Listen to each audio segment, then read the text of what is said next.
Hello students, I welcome you all on behalf of Analyst IAS. I am Ekta Sharma and today we are going to discuss the governor. Governor is one of the most important topic of your polity, and in fact this is one of the most critical topics that is provided in your syllabus.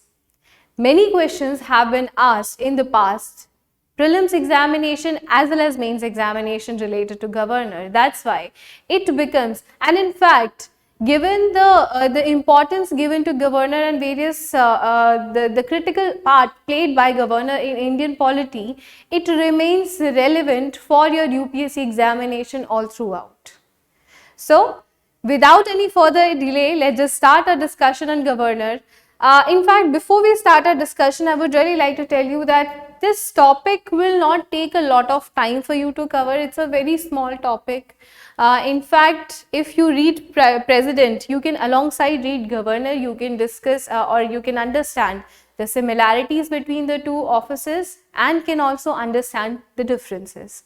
It will be easier for you to go through the two offices together or side by side because there are many similarities and there are many differences as well. So it is a small topic, it won't take much of your time, but one can definitely say that it is an important topic as far as UPSC is concerned. Now let's start a discussion on governor.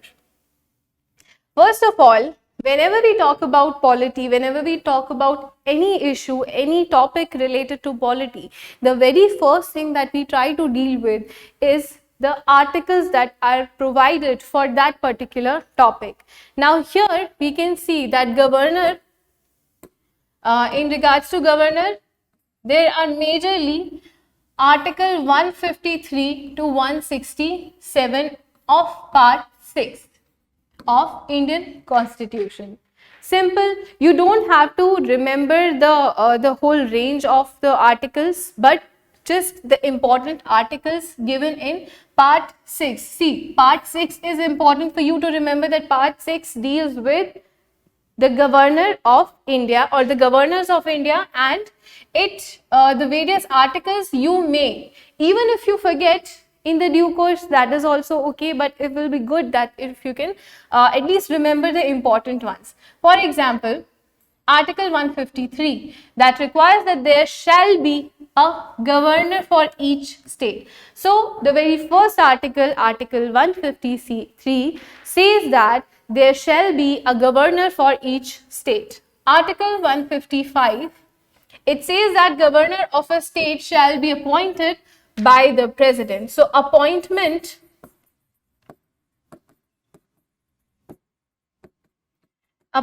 is dealt in Article 153 by warrant under his hand and seal. So who is going to appoint a governor?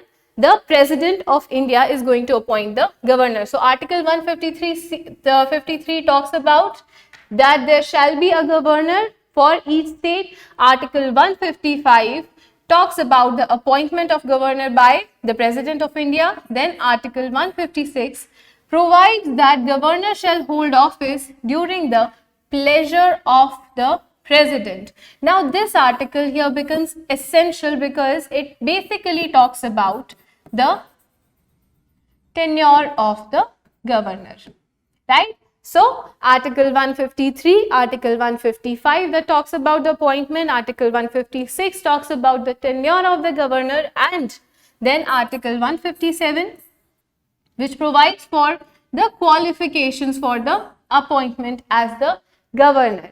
So all you need to know, the very basic thing about these articles is that you need to know that, okay, 153 talks about that there shall be a governor, 155 talks about the appointment of the governor by the president, 156 talks about the tenure of the government, that is at the pleasure, during the pleasure of the president, and 157 talks about the qualification.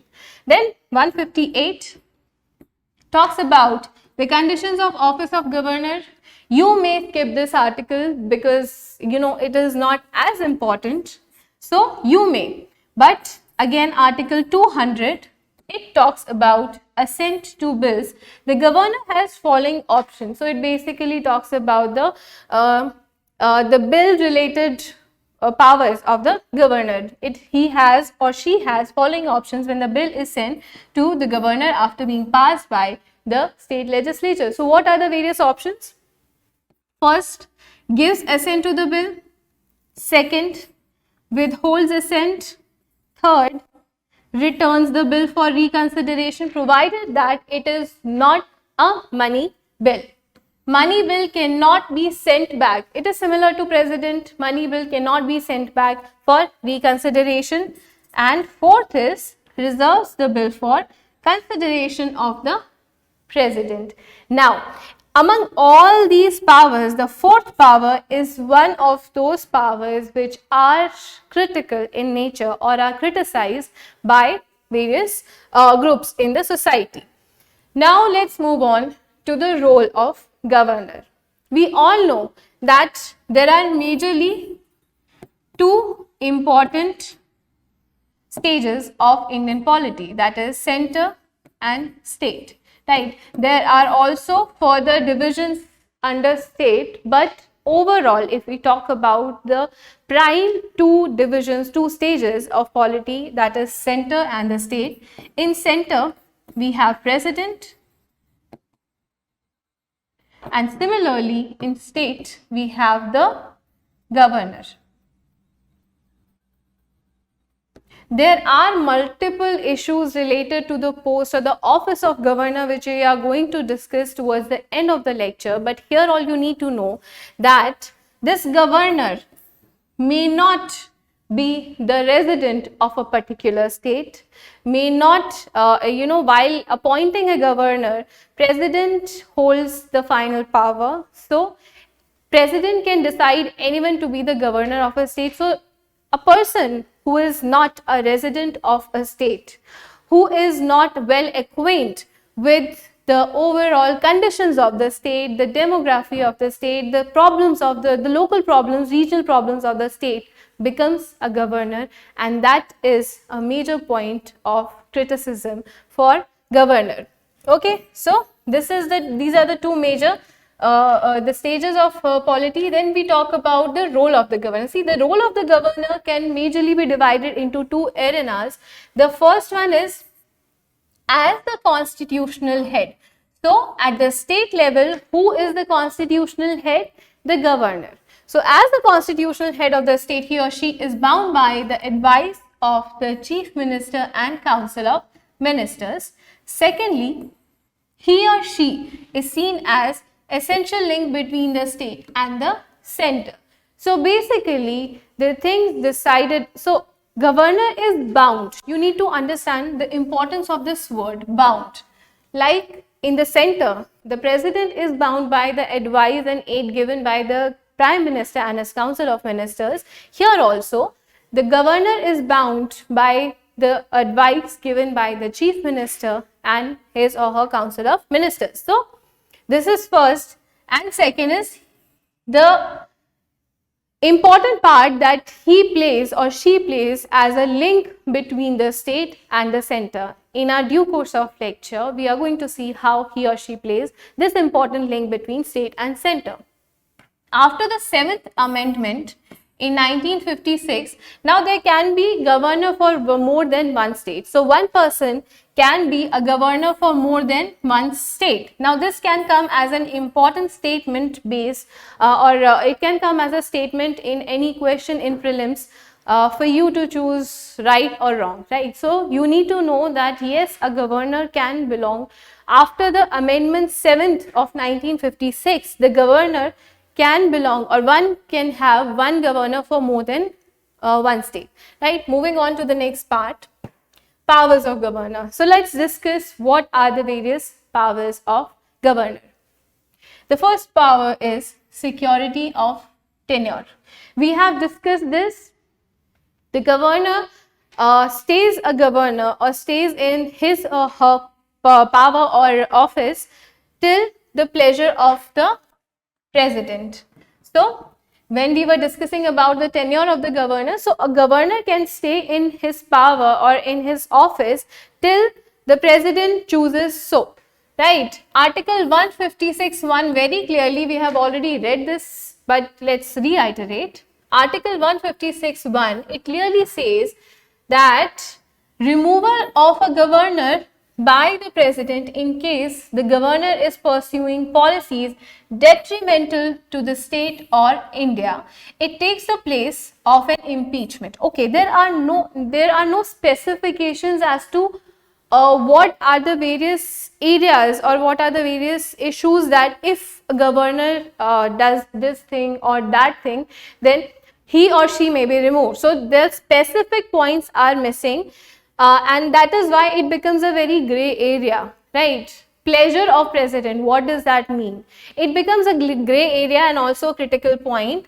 It takes place of impeachment. So in place of impeachment, what we have? Pleasure of the president, which is to be followed in rare and exceptional circumstances. So these rare and exceptional circumstances are the areas where are not very clearly given in our constitution. Now the second is assent to the bill. Like we have already discussed that at the center, the president gives assent to a bill and then it becomes a law. Similarly, at the state level, the governor gives assent to a bill and then it becomes a law. The constitution does not fix any time limit for granting the assent or withholding the bill or reservation for the assent of the president. So this is a very important and a critical point here, that there is no particular time limit given here for the providing of assent or withholding of the bill, and this provides the governor a wide range of power. This wide and unguided power, as they say, the constitution does not furnish any guidance regarding which matters should be given. Okay, firstly, we are talking about the time length. Here, there is no specific time length given. Similarly, there are no guidance provided in the constitution as to where the president can, the governor can withhold the bill, which gives a wide power to governor considering that he or she is not elected by the people of the state. Now, a representative.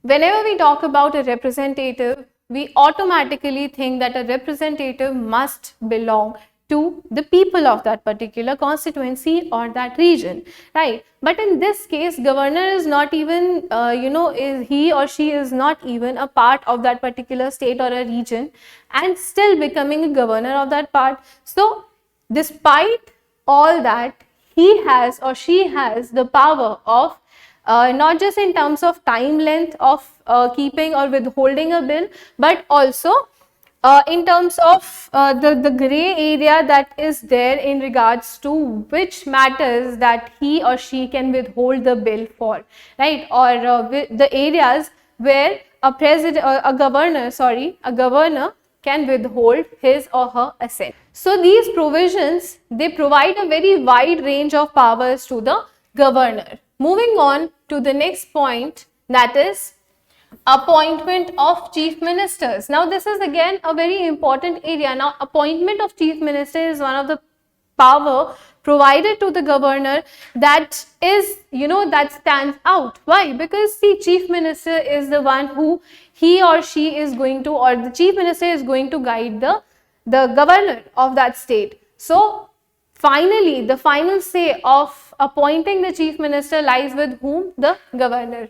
Now, even in this case, as Article 161 Part 1 says, that the chief minister shall be appointed by the governor and other ministers shall be appointed by the governor on the advice of chief minister and shall hold office during the pleasure of the governor. Now, this is again similar to the powers of the president. How? Because president in the center has the power to appoint prime minister and his council of ministers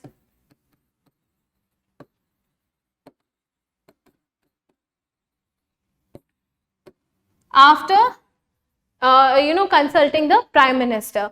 So this is how the prime minister and council of ministers are elected or appointed at the center level, and similarly at the state level the governor is responsible for The same for Chief Minister and his or her Council of Ministers.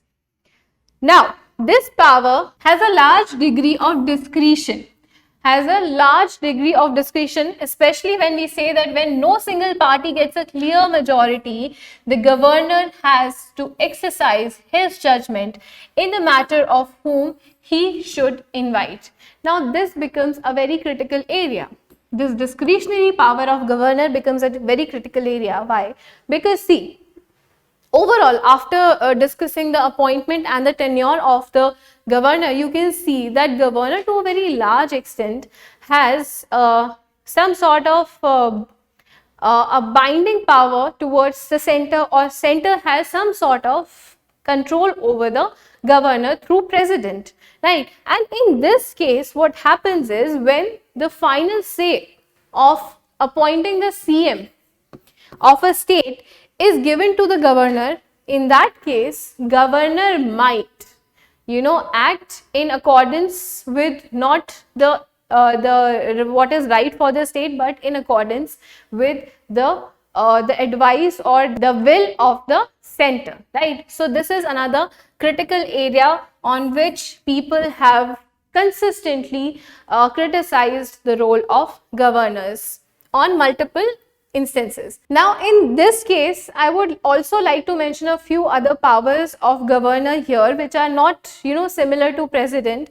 Firstly, you need to know that governor and president, they might look similar. The posts are definitely similar, but there are differences too.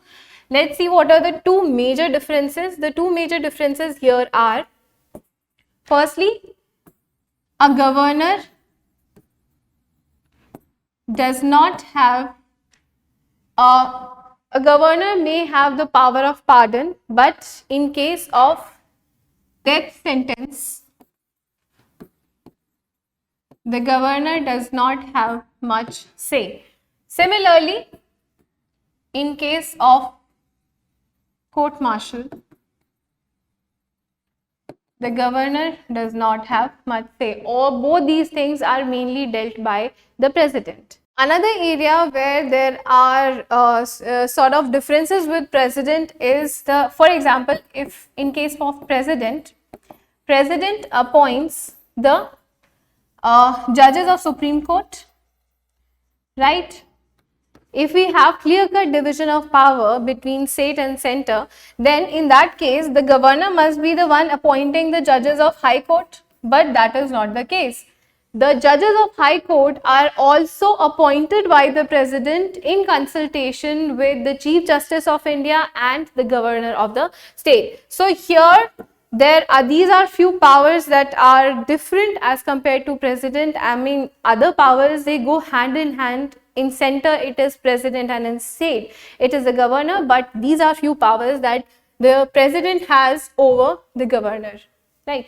Now, moving on to the various issues, let's discuss what are the various issues, because overall, when we talk about the office of governor, you might, in mains, if you're going to get a question, it will be majorly relating to these issues. So, the first issue is, governor is said to be the agent of the center. Very crudely, some people call governor as an agent of center.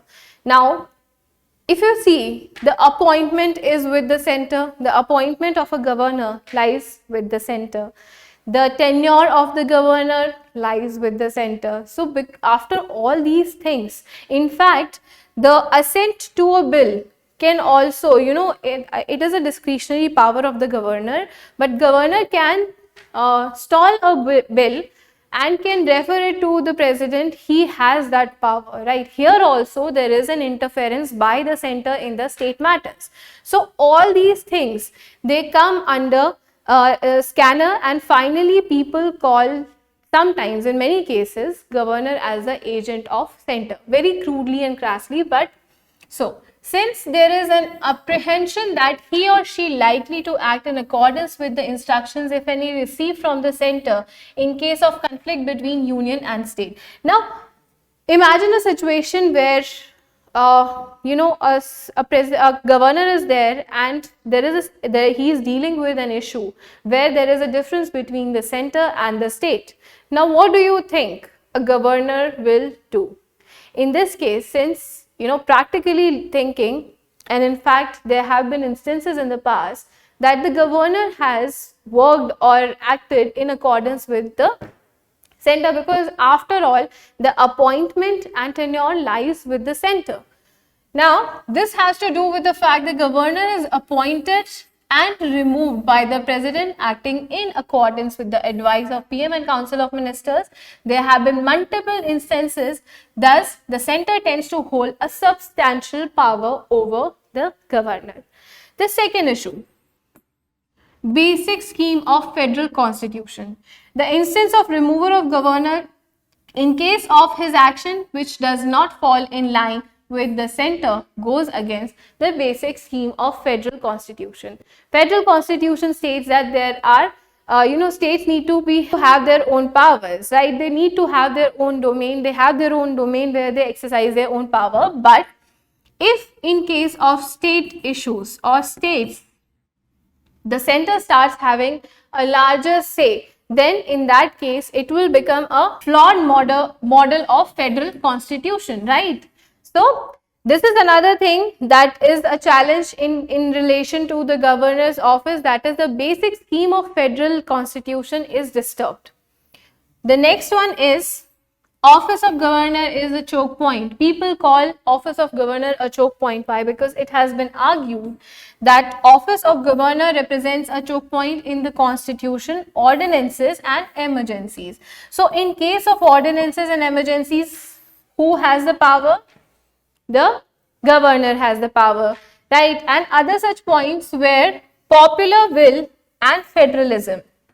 Now, in case of popular will, I would like to remind you of the fact that governor may or may not belong to that particular state, right? And if he or she does not belong to that particular state, then in that case, this popular will is somehow disturbed. And the actions of the governor, they come under the scanner more often. So, popular will and federalism needs to be kept in check if the occasion ever arose, right? So, this is another issue. Moving on to the next issue, the discretionary power. Governor's discretionary power in appointment of chief minister. We have discussed this, but just to reiterate, the discretionary powers of the governor in relation to the appointment of chief minister, especially in the case where there is no one single party in majority, becomes a power that has been criticized, that has been sometimes misused by various governors, right? So, these are the various issues in relation to governor. Now, just after this is more or less about the governors. My advice to you will be, whenever you read about president, try to read about governor on the sides, because after reading president, try to read about the governor. You will get to know the similarities between the two offices, the differences between the two offices, so on and so forth. And obviously, in fact, you can also get to understand the overall political or polity structure or constitution structure of India. Right, so it will be useful for you. Just an advice from my side, try to do these two offices together so that you have better clarity, because there are times where even in prelims and in mains you might get a question in regarding the comparison between the powers of president as well as the governor.